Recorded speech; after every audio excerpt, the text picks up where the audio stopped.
Food corporation of India अनाज को सुरक्षित रखने के लिए 20,000 करोड़ रुपए का हब एंड स्पोक प्रोजेक्ट लेकर आया है, जिसके अंतर्गत साइलो बनाए जाएंगे और उसमें अनाज रखा जाएगा। शुरू में इस टेंडर में एंटी मोनोपोली क्लॉज था, जिससे कि किसी भी एक कंपनी का पूरा कब्जा ना हो जाए इस काम पर।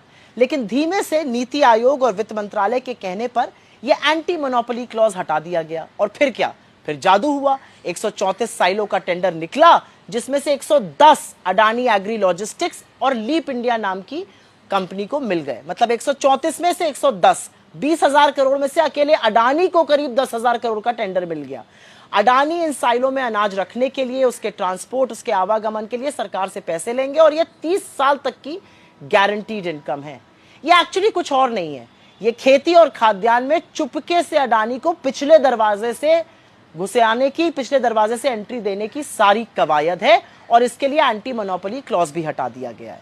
साहब 3 काले कानून लेकर आए थे, उसमें अडानी को पूरा का पूरा खेती का क्षेत्र ट्रे पर रखकर सौंप रहे थे। किसानों ने प्रदर्शन किया, प्रोटेस्ट किया, घुटने टेकने पड़े बीजेपी को, नाक रगड़कर मोदी जी को कानून वापस लेना पड़ा था।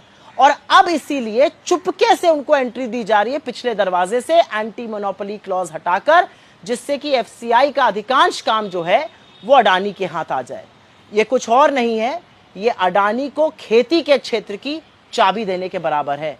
किसान, खेतीहर मजदूर, सचेत हो जाइए।